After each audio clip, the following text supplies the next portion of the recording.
Well, hello, friends. It's day 3 of our Read Through the Bible in 2023. And glad to have you along for the ride here. Hopefully, some of you, at least who are watching this, are doing the reading yourselves. That's kind of the main point, not so much to listen to what I have to say, but to read the Bible for yourself.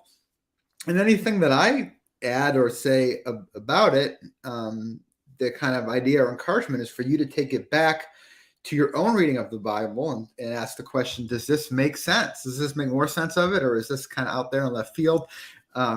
So, we're reading the Bible together. It's not just about what I have to say about it. So today we're in Genesis chapters 11 through 16 in the reading plan. There's a link in the description that will take you to a page of resources. We'll give you what we're doing, the plan we're doing. It's not too late to catch up, really. If you've not started yet reading Genesis, we're only in chapters 11 through 16 today. Sunday is a day off from the reading, so it's a chance to catch up there as well. You can do audio if you want to just listen to it. You can read in a print Bible, online, on your phone, however it is that you want to do it. So I want to talk about a couple things today.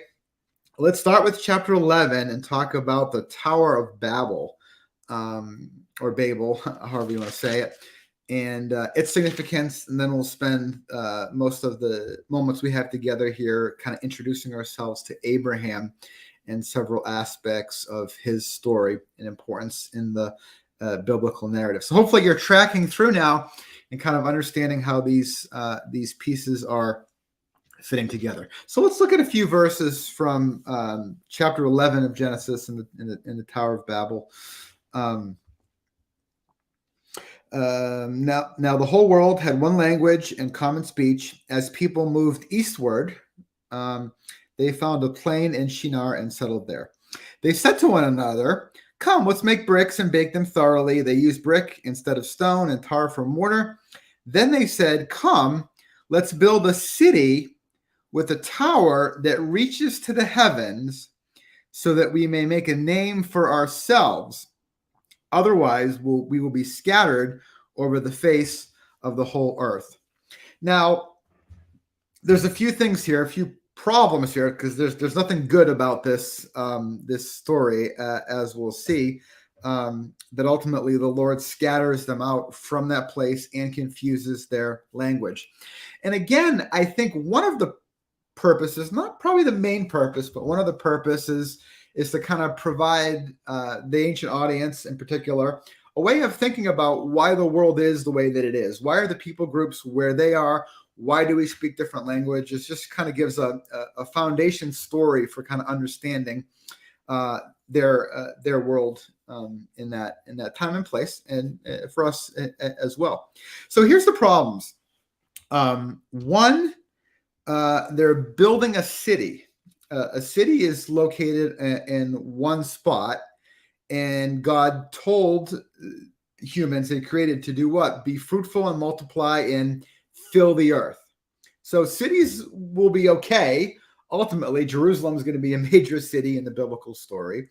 But at this point in the story, we're supposed to be going and spreading and not so much staying and building. And the bigger problem, even it seems to me, is what it is that they're doing. This kind of human effort to build a tower that reaches to the heavens, which may be kind of a grab for kind of divine status, and then making a name for ourselves, right? So the idea being that the human vocation task is to bear God's image, to represent God into the world, not to make a name for ourselves. So this ties in even a little bit to the first temptation and what Adam and Eve kind of dealt with, taking hold of more than was for them, at least in the timing, if not other aspects as well. So they're seeking to make a name for themselves.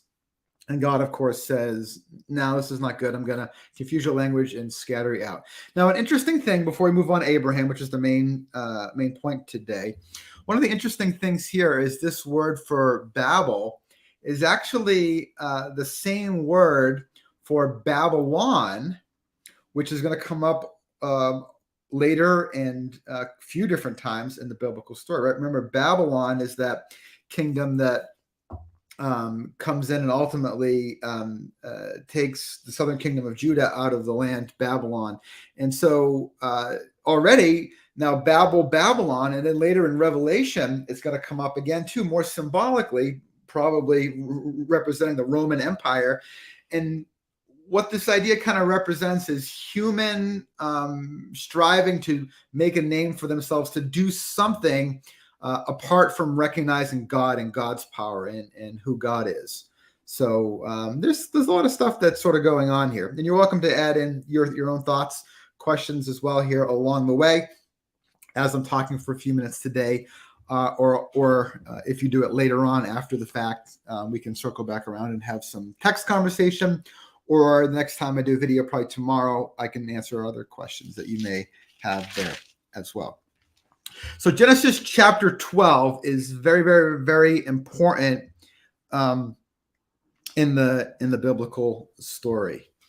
And we're introduced to a man named Abram. Remember, what God is looking for is for people to faithfully represent him into the world, to do what he wants, to live under his good lordship. And that didn't work out with the first humans. That went bad pretty quickly. Noah was somebody that God used because he was a person of faith. And now with Abram, we're going to see God at work again, continually, to accomplish his purposes in the world. Now, we're not told ahead of time if there's any particular reason why Abraham, but we'll see that Abraham is a person who responds in faith to God's calling. And a lot could be said about a lot of this, and I'll just say a little bit about a little of it here today. But Genesis chapter 12 is something that if you're going to understand the big picture of the biblical story, you have to understand. Genesis chapter 12 and Abraham. And remember, as we fast forward a lot into the story of Jesus, the Gospel of Matthew opens up with talking about Jesus, the Messiah, being the son of Abraham and the son of David. So for Matthew and other biblical authors, and for those who received those Gospels, these stories were foundational. And to a certain extent, if you don't understand this, you're not going to understand that. You can understand something, certainly, about how Jesus interacted with people, what he taught, what he did, without understanding this. But you're going to run up against a wall at times of things that you're not going to understand. So these stories, this whole Old Testament that we're working through, is going to be. And so one of my hopes is that when we get to the New Testament in our year reading, but also when you're just in the New Testament, studying, reading, listening, Bible study, sermon, church, whatever, that you'll have a much better understanding of it. So this may or may not kind of instantly be yielding all kinds of fruit, but as we go, it's going to build in substantial ways that I hope is going to help you understand a lot more scripture and a lot of the biblical story better. So just chapter 12, the Lord said to Abram, Abram is his name, is going to later be kind of changed to Abraham. We probably know that by now. Go from your country, your people, and your father's household to the land I will show you. So he's making a big ask, and God's also making a big promise in verse 2. And I will make you a great nation. I will bless you. I will make your name great, and you will be a blessing. I will bless those who bless you, and whoever curses you, I will curse.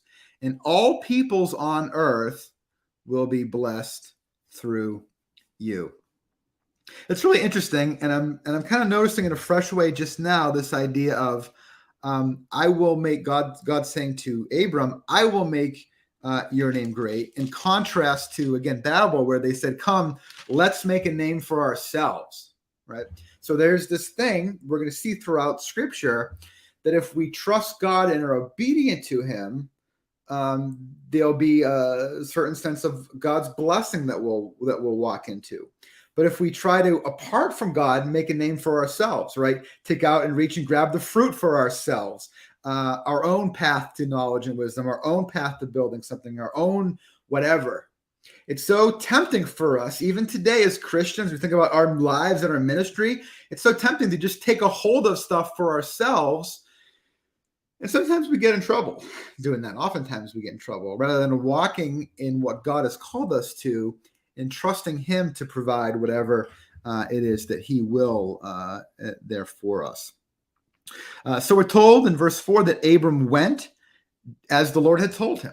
Right. And I'm thinking now of Noah in our reading yesterday, somebody who's faithful to God. Right. He's trusting in God, and it's good stuff. So he set off with all his possessions and everything else. Now I'm going to skip over a lot in the reading here. It's interesting. We could spend time in it, but again, it's always being selective here, not because it's not important, but just because. So let's look at chapter 15. We'll spend a few minutes here and then a little bit on chapter 16, and we'll be done for the day today. But again, if you have other thoughts, comments, or questions, you are certainly welcome to share those. I'm not seeing any at this point. Let me get a sip of my coffee. I don't know why I'm talking so fast. I feel like I don't want to keep you for a long time, and yet even talking fast, these videos then end up being 25 minutes worth, and I'd much rather have them be like 10. I don't know. Maybe I'll figure out how to do that. Maybe I'll just have to pick something really small. I don't know. Let me know what you think along the way. Just pick one little thing maybe to talk about for 5-10 minutes, or kind of whatever it is that I just feel led to talk about. So let me know. Feedback is welcome here. So chapter 15 of Genesis. After this, the word of the Lord came to Abram in a vision. Do not be afraid, Abram. I am your shield and very great reward. It's a great kind of promise there. But this conversation in particular, this chapter 15, is lovely because it's got some real interchange between God and Abram regarding God's promises. So this is really fascinating stuff. So the word of the Lord comes to Abram in a vision, we're told, interestingly. Don't be afraid, Abram. I'm your guy. I got you. But Abram said, Sovereign Lord, what can you give me since I remain childless, and the one who will inherit my estate is Eliezer of Damascus? So, right, I don't have any children. Remember chapter 12 we just looked at. The promise is I will make you a great nation. Like, you're going to have this family that's going to multiply and be this significant, this significant thing, but no kids. All right, God, what's going on here? You made a promise. So this is big for us because we too live in this time of promise, all not yet fulfilled, right? And in the world around us, we say, okay, God, what's going on here? A lot of times, right? So Abram says, all right, God, what can you do? I mean, you're not doing anything. What's happening here? So the word of the Lord, verse 4, comes to him again. This guy you're talking about, he's not going to be your heir, but you will have a son who is your own flesh and blood. And God took him outside, verse 5. Look up at the stars and look up at the sky and count the stars, if indeed you can count them. I don't know if there was a lot of stars there or if you couldn't count that high. I think the idea is a lot of stars. And then he said to him, so shall your offspring be. Right? So God's saying, I'm going to do it. He's making him this commitment. And this is a key verse that's going to come up in the New Testament substantially. Verse 6. Underline this if you're doing that kind of thing. Abram believed the Lord, and he credited it to him as righteousness. Okay, so God didn't provide yet. Abram's wife Sarai is not pregnant yet, but God said, "Here's my promise," and He gives this illustration. and we're told that Abram believed God, and he credited to him as righteousness, right? That faith, this kind of faith in God, is what God is after in us, in people. We saw it with Noah, right? We didn't see it with Adam and Eve so much. They didn't trust what God said was good for them and not good for them, and they disobeyed. So Abraham is known as the man of faith, right? And we'll see him particularly in Galatians and Romans come up again amongst other places. And he also says in verse 7, I'm the Lord who brought you up out of Ur, where you used to live, to give you this land and to take possession of it. So place is very important in the biblical narrative. Verse 9, but Abram said, Sovereign Lord, how can I know that I will gain possession of it? So they're doing this dance of Abram saying, God saying, hey, I'm here for you. Abram saying, well, are you here for me? And God saying, well, look, this is what I'm going to do. And Abram believes him. Okay, he believes him. Then God makes another promise. And Abram says, well, how am I going to know? So it's this interesting, human character. He trusts God, but he wrestles with it a little bit. It certainly seems like, right? Asking, these questions and things. And so Lord, give me a sign here. We sometimes think that ourselves as well. So God does this thing. Verse 9, bring me a heifer, a goat, and a ram, 3 years old. It's kind of a nasty thing in a sense, bloody.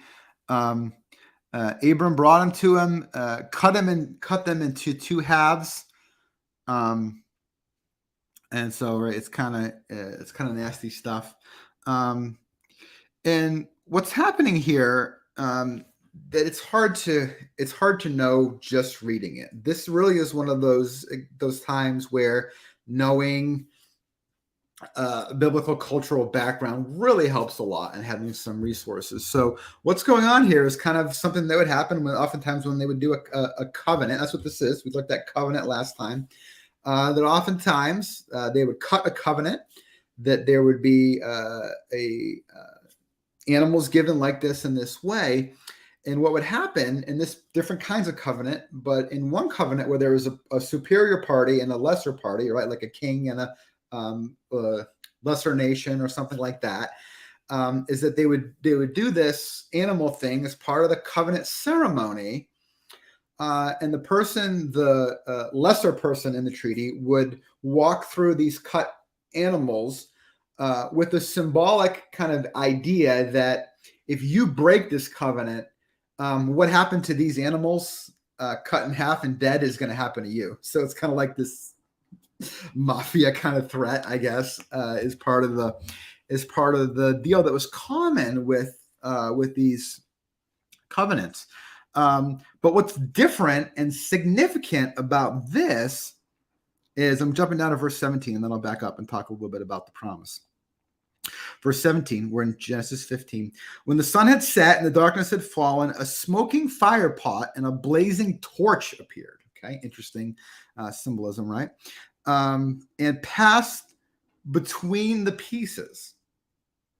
On that day, the Lord made a covenant with Abram and said to your descendants, I will give this land. So what's going on here is that these, God's providing these kind of odd, in a sense, symbolic representatives, and Abram's not passing through as the one who's kind of the lesser party in this, if you will, but God himself is representatively passing through. What does this mean? It means that God is the one, the powerful party, right? The superior is the one who's taking on the covenant responsibility. This is huge. And we'll tie all these covenants forward with Jesus as well, right? He's the one, God, who's been wronged, but is going to be the one to make things right? So God is himself taking on the commitment to this covenant promise. And this is really big. If you want to read more about this, I recommend the book, The Epic of Eden, Sandra Richter is the author.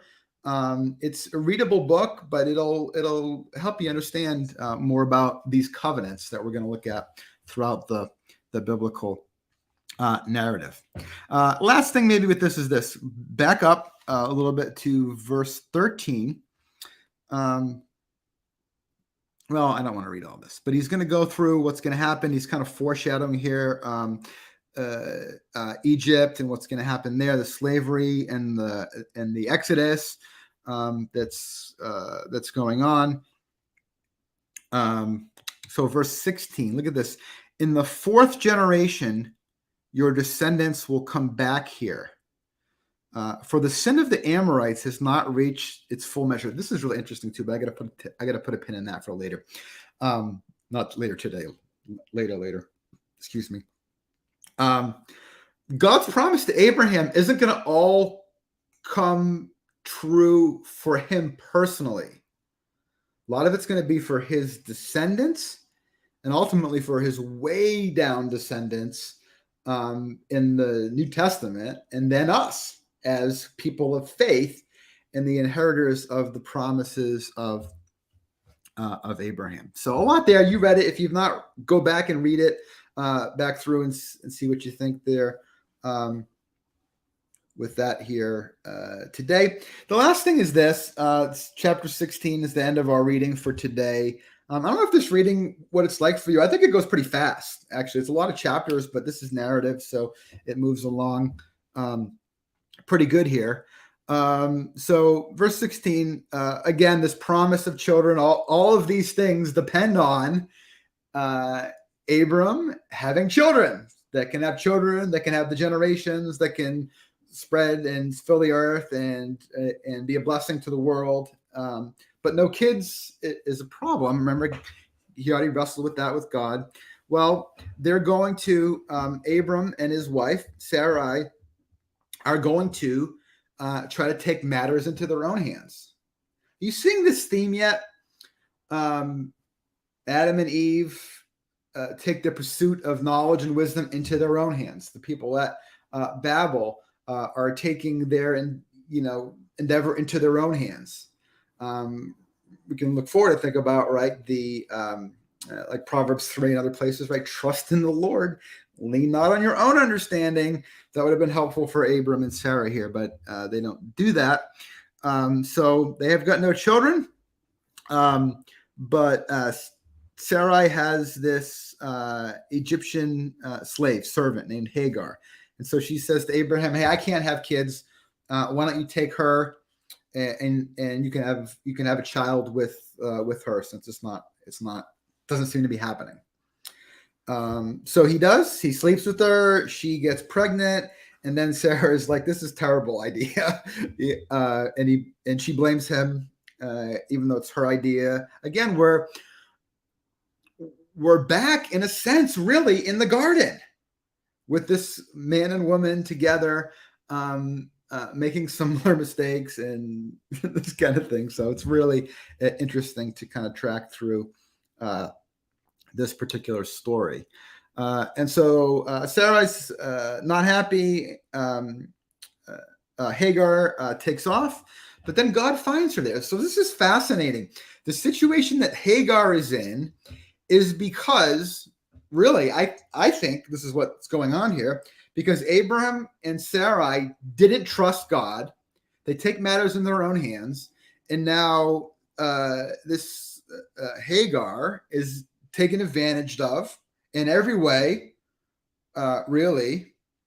And her situation goes from bad to worse. And now she's unsafe and out there, whatever. But God finds her, right? So God's kind of chosen person, people put her in this mess, and now she's there, but God sees her and God finds her. So this is so fascinating that even though there's this main thrust of these people that God's going to use to carry the story forward, God sees beyond that narrow scope. Because remember, ultimately the purpose, back in Genesis chapter 12, and then I'm done, is that these people are going to be blessed to be a blessing, not only in their family, but to all the nations, right? To all the earth. And so we see God's focus and God's scope, right? So he's going to focus. That's the case all the way through the Bible. He's going to use some, but the point is not that some are all that matters, but it's that God's going to use some to reach others, that it starts with few and then multiplies out. And again, the intention way back, Genesis chapter 1 and 2, is the whole earth be filled, right, with people who understand that they're bearing God's image, doing good work, loving each other, living under him, tilling the soil, doing all this stuff. That's still the plan. And we're going to keep coming back to it. So, all right. No, I don't see any comments here unless they're just not popping up for me for some reason. But thanks, guys, for joining me here today. All right, Stephanie's coming through for me here at the end. Abram never asks God if this is a good idea. A good lesson for us to pause before we act and ask for God's guidance. Yeah. A lot of times the ideas that we come up with are pretty bad. And I don't know, maybe it should have been even obvious to them, right? But Yep, for sure. All right, tomorrow, continuing on in Genesis, a lot more to come. So keep on reading. If you've not, you can catch up. It's not too late. I'll see you tomorrow.